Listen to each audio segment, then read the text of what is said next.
ഓരോ പുതുവർഷം പിറക്കുമ്പോഴും നമ്മൾ എല്ലാവരും ഓരോ ന്യൂ ഇയർ റെസൊല്യൂഷനുകൾ എടുക്കാറുണ്ടല്ലേ. സ്വയം അപ്ഗ്രേഡ് ചെയ്യുന്നതിന്റെ ഭാഗമായി കഴിഞ്ഞുപോയ വർഷങ്ങളിലെ പോരായ്മകൾ നികത്തുന്നതിന് വേണ്ടിയാണ് ഇത്തരത്തിലുള്ള തീരുമാനങ്ങൾ എടുക്കുന്നത്. നമ്മുടെ രാജ്യവും ഇതുപോലൊരു നീക്കത്തിലാണ്. 2026 പിറക്കുമ്പോൾ രാജ്യം വമ്പൻ പദ്ധതികളുമായാണ് ഭാരതീയരെ അഭിമാനത്തിന്റെ കൊടുമുടി കയറ്റാനായി ഒരുങ്ങുന്നത്. വാർത്ത ഞാൻ വിശദമാക്കാം. പ്രിയ പ്രേക്ഷകർക്ക് പേജ് റൂട്ടിലേക്ക് സ്വാഗതം. വലിച്ചു നീട്ടുന്നില്ല, നേരെ വാർത്തയിലേക്ക് വരാം. രാജ്യം വലിയൊരു ശ്രമത്തിലാണ്. അതെ, നമ്മുടെ ഇന്ത്യ രാജ്യം സ്വന്തമായി പ്രാദേശിക ഗതാഗത വിമാനങ്ങൾ വികസിപ്പിച്ചെടുക്കുന്നതിനുള്ള ഒരു വലിയ ശ്രമത്തിലേക്കാണ് നീങ്ങുന്നത്. എക്കാലവും മറ്റു രാജ്യങ്ങളിൽ നിന്നുള്ള ഇറക്കുമതികൾ നടത്താതെ തന്നെ സ്വന്തമായി നിർമ്മിക്കുന്നതിനുള്ള ഒരു വലിയ ചുവടുവയ്പ്പാണ് ഇത് എന്ന് മനസ്സിലാക്കണം. അതെ, ഇന്ത്യയുടെ ഈ ഒരു നീക്കം വ്യോമയാന നിർമ്മാണത്തിൽ സ്വയം പര്യാപ്തത നേടിയെടുക്കുന്നതിനുള്ള ഒരു വലിയ ചുവടുവയ്പ്പായാണ് കണക്കാക്കേണ്ടത്.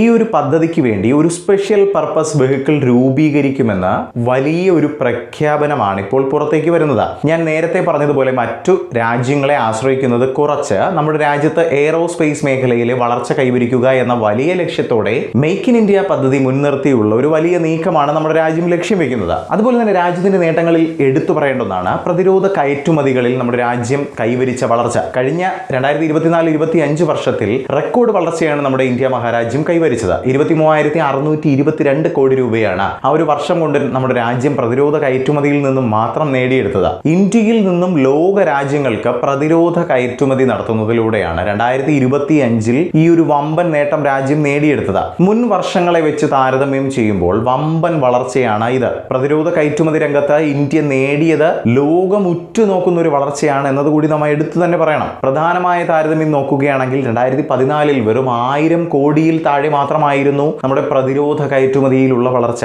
അതാണ് ഇപ്പോൾ ഈ റെക്കോർഡ് കളക്ഷൻ നേടിയെടുത്തിരിക്കുന്നത്. അതെ, ലോകത്തിന് ഇന്ത്യയുടെ പ്രതിരോധ ഉപകരണങ്ങൾ വേണം. ഓരോ മേഖലയുടെ കാര്യം എടുക്കുമ്പോഴും ലോക ഭൂപടത്തിൽ നമ്മുടെ രാജ്യത്തിന്റെ സ്ഥാനം കൂടുതൽ ബ്രൈറ്റ് ആയിട്ട് തെളിഞ്ഞു വരുന്നതാണ് കാണാൻ സാധിക്കുന്നത്. ഇന്ത്യ ഇപ്പോൾ മറ്റു രാജ്യങ്ങളെ അമിതമായി ആശ്രയിക്കുന്നത് കുറച്ചിരിക്കുകയാണ്. എന്നാൽ ലോകം ഇപ്പോൾ പ്രതിരോധ ഉപകരണങ്ങൾക്കായി സമീപിക്കുന്നത് ഇന്ത്യയാണ് എന്നത് അഭിമാനത്തോടു കൂടി പറയാവുന്ന ഒരു കാര്യമാണ്. ഇന്ത്യയുടെ ഇപ്പോഴത്തെ ഒരു അവസ്ഥ പരിശോധിക്കുകയാണെങ്കിൽ ഇപ്പോൾ ആഫ്രിക്കയിലേക്ക് നമ്മുടെ പ്രതിരോധ ഉപകരണങ്ങൾ കയറ്റുമതി ചെയ്യുന്നതിന് വേണ്ടിയുള്ള ചൂട് പിടിച്ച ചർച്ചയാണ് അണിയറയിൽ നടന്നുകൊണ്ടിരിക്കുന്നത് കേട്ടോ. ഇന്ത്യയുടെ അഭിമാനമായ ടാറ്റ അഡ്വാൻസ്ഡ് സിസ്റ്റംസ് ആണ് ഈ കയറ്റുമതിക്കായി തയ്യാറെടുക്കുന്നത്. ആഫ്രിക്കയ്ക്ക് പുറമെ യൂറോപ്യൻ രാജ്യങ്ങളിലേക്കും സൈനിക ഉപകരണങ്ങൾ വിതരണം ചെയ്യുന്നതിന് വേണ്ടിയുള്ള വലിയ നടപടികൾ ഒരുങ്ങുകയാണ്. നരേന്ദ്രമോദി മുന്നോട്ട് വെച്ച സ്വാശ്രയ ഇന്ത്യ പദ്ധതി അഥവാ ആത്മനിർഭർ ഭാരത് പദ്ധതിയുടെ വലിയ വിജയം തന്നെയാണ് ഇത്തരത്തിലുള്ള വാർത്തകളിലൂടെ നമുക്ക് വായിച്ചെടുക്കാനായി സാധിക്കുന്നത്. പണ്ട് കാലങ്ങളിൽ നമ്മുടെ രാജ്യം ഒട്ടനവധി രാജ്യങ്ങളെ പല പല മേഖലകളിൽ